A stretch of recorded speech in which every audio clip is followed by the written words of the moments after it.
The next person that I would like to invite is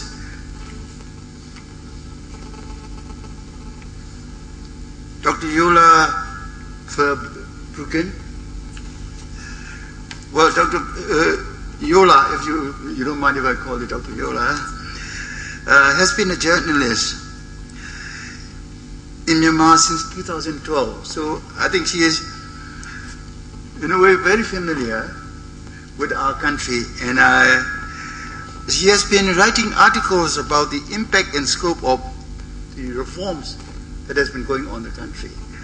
And at the same time, she has traveled extensively in our nations, including the Rakhine State, where all the issues are taking place. And she has covered both the problem of the insurgencies that our nation has faced since 1948, to tell you frankly.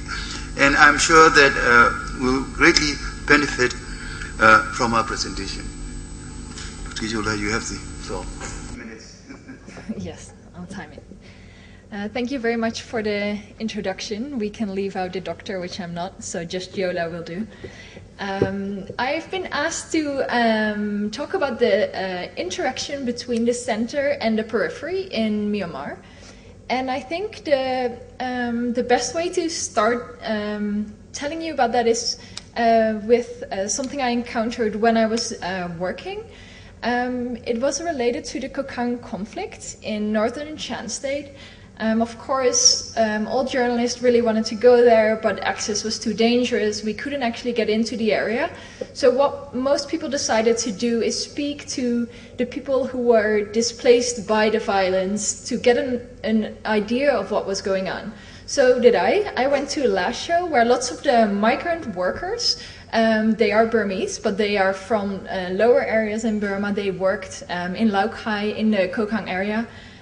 They had fled from the violence. They were being transported to Lasho, to a monastery where they were taken care of. So I went there to talk to them. And at the time when I was there, the vice president was there. And he was talking to the migrants. He was obviously there to show his support for the military, the Tatmadaw, as well as for the migrant workers.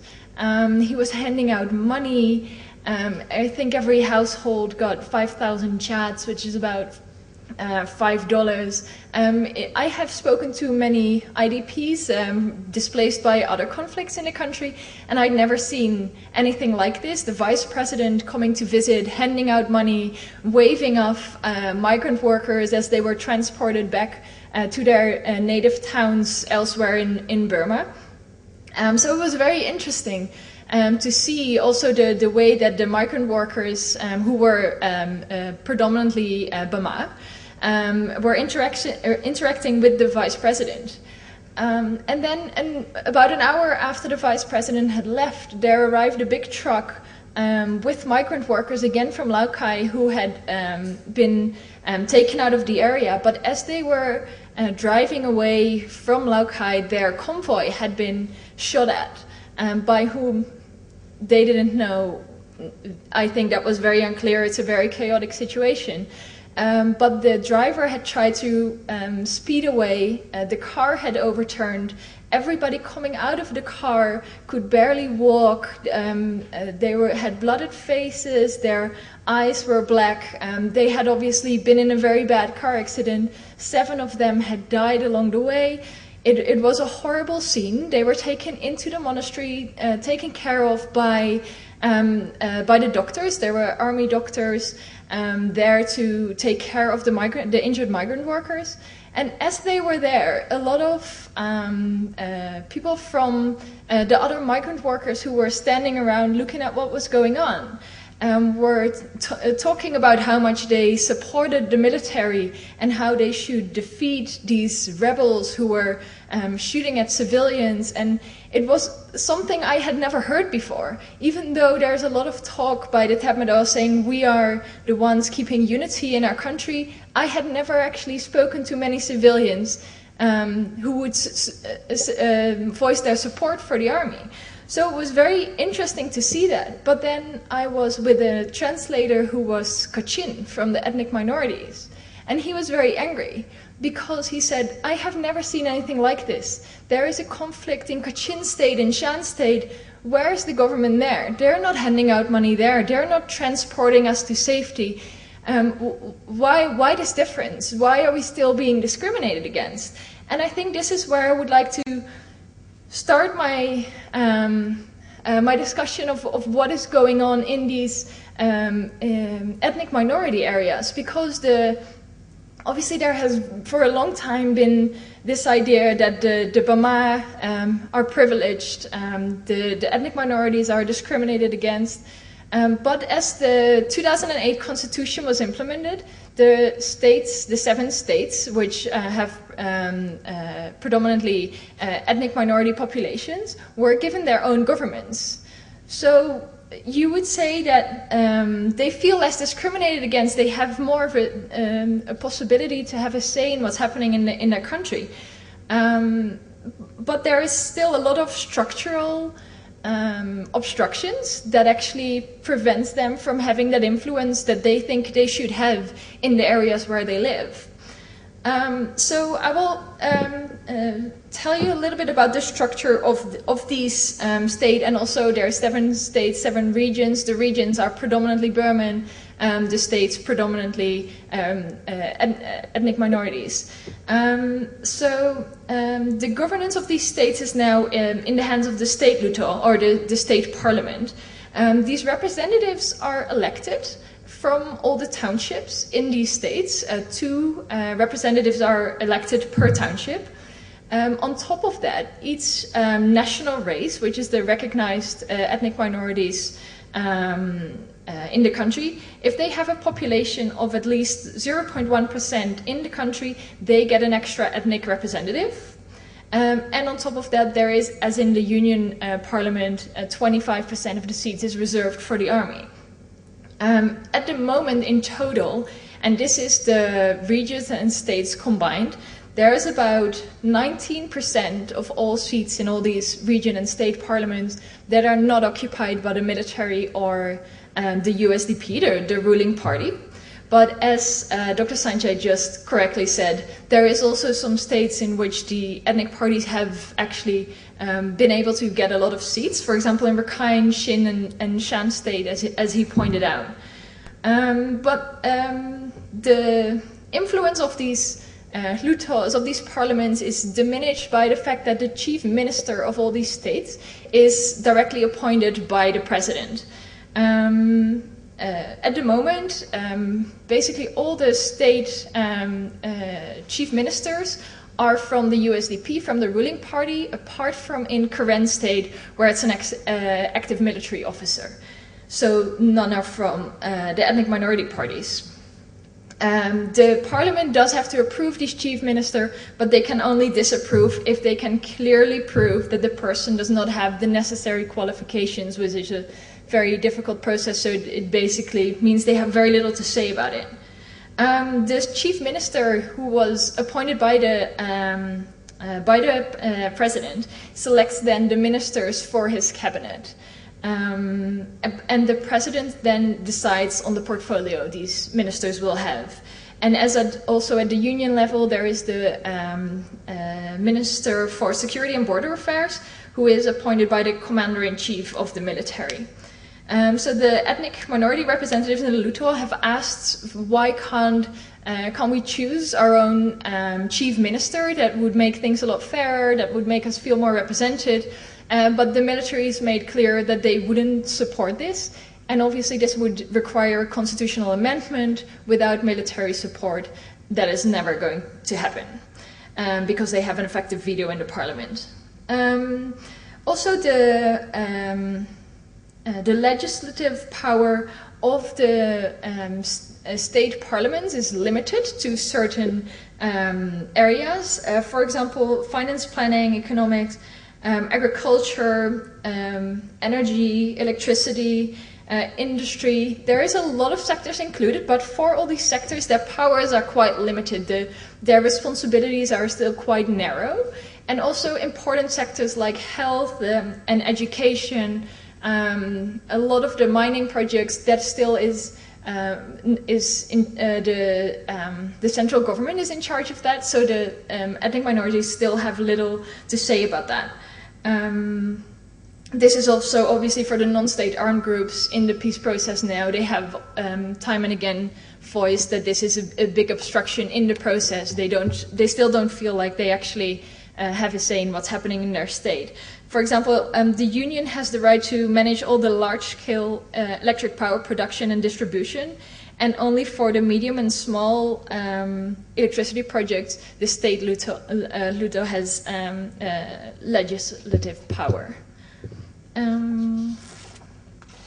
Yes, for the judiciary, the president also appoints the chief justice of the High Court. He does get help from the chief minister and the chief justice of the union, but also these have been appointed by him. This creates a murky overlap between the executive and the judiciary, which is often a claim made by the opposition. We don't have an independent judiciary, and with things like this laid down in the constitution, it is very difficult to deny that. The township and district courts and the self-administered zones have some own jurisdiction on some cases like criminal cases or civil cases. But larger discussions, obviously things to do with the constitution, are still decided on by the union level constitutional tribunal. All in all, this system is still far from the federal state that the ethnic armed groups would have in mind. And to complicate things further, in Shan State there is a lot of self-administered areas.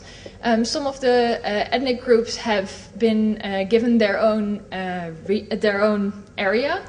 There is 5 in Shan State, which Shan State is one of the biggest states of the country. It comprises, if I'm correct, about 25% of the country.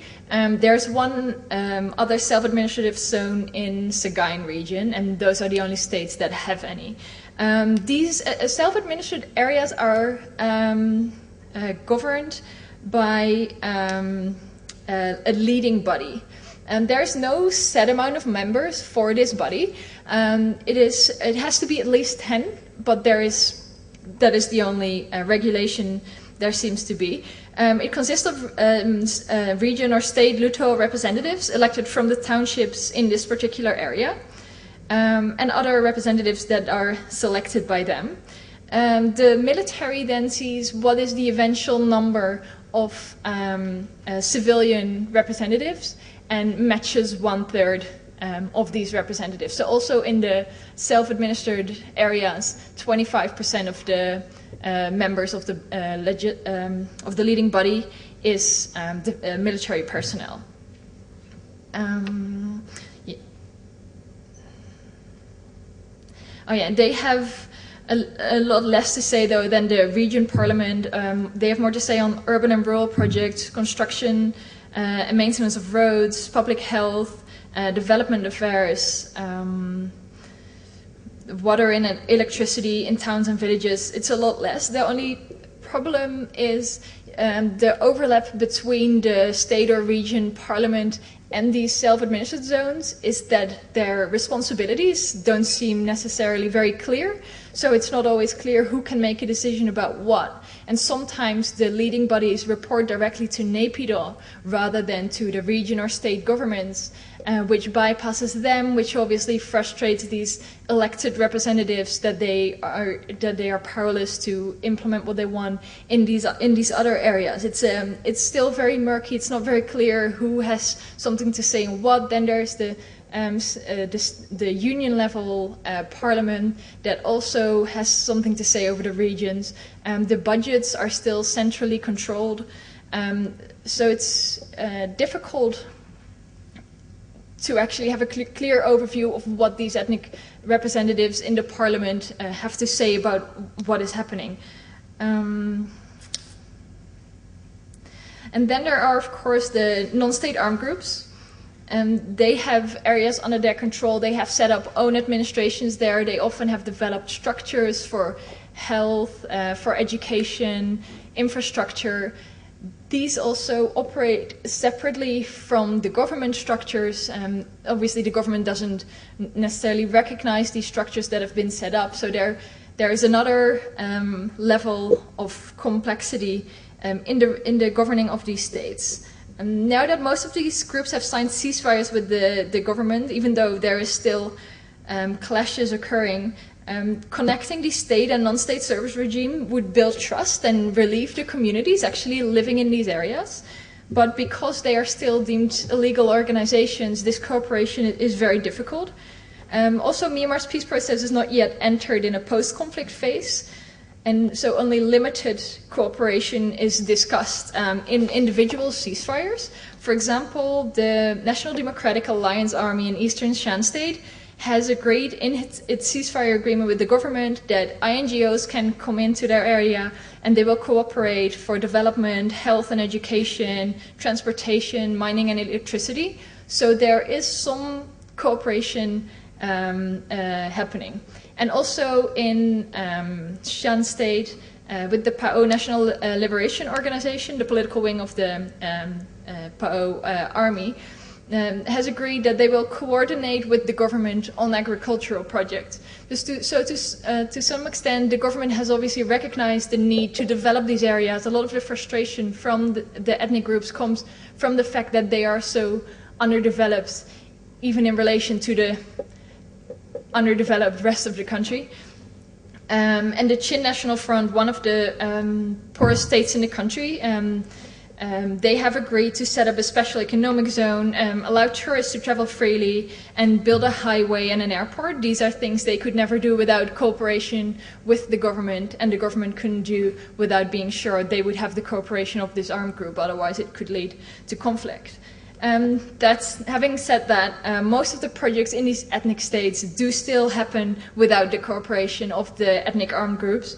There is many development projects that have been brought to these rural areas of Myanmar and that could have a positive influence on the areas, like the Wei, the Lawa, Chaupyu special economic zones, but they are feared to burden the population rather than benefit them, because there is no agreement yet on revenue sharing, there is no clear view of if it will generate jobs. Instead, all that people have seen now is that their land has been taken away from them, there's negative social, environmental consequences, and then the constitution determines as well that the government remains the ultimate owner of all lands in the country. So the ethnic armed groups are not confident that they will anyhow benefit from these projects. And for the trust building also with the communities have obviously been suffered most from the conflict between the non-state armed groups and the government. To build that trust, they want to see their areas develop. They want to see that these two sides can cooperate for the benefit of the people. But there is Section 17.1 of the Unlawful Association Act that actually prohibits civilians from working together with these armed groups, because they're still deemed illegal organizations. Associating with them will land you in prison for 2 to 3 years. So this is an extra obstruction in trying to combine the government and the services from the non-state armed groups. There is a provision included, though, in the nationwide ceasefire draft, which obviously has not been signed yet, that would take all signatories of the agreement off the unlawful association list. And while government side negotiations have said this is a big step forward, this has never happened, we've never actually acknowledged them, the ethnic groups say, well, maybe why don't we just repeal this law altogether? I think for most of the non-state armed groups and also lots of the ethnic minority civilians, they are afraid that with all these clauses included in the constitution, that it's not a way for more influence for them, but that this is as far as it gets. Like, all these obstructions are in the constitution. The military doesn't want to change the constitution, so they are afraid that this is what they're getting, and that's the end of it. So we'll have to show over the next few years whether the military will be willing to change the constitution and that way improve Burma ethnic relations in the country. Yes, thank you very much.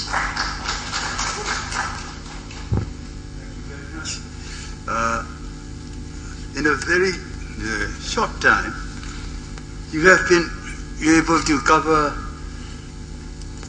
Ms. Yola, I am sorry that I made a wrong designation, Ms. Yola, that in a very brief overview, you have been able to touch on one of the most important and at the same time intricate and difficult issue of the relations between the center and the periphery. Because this is going to be one of the main issues that is going to dominate the Myanmar politics, especially in this period of transition. Because, as all of you know, and as was also mentioned this morning, there is also talk already about setting up a federal system in the country.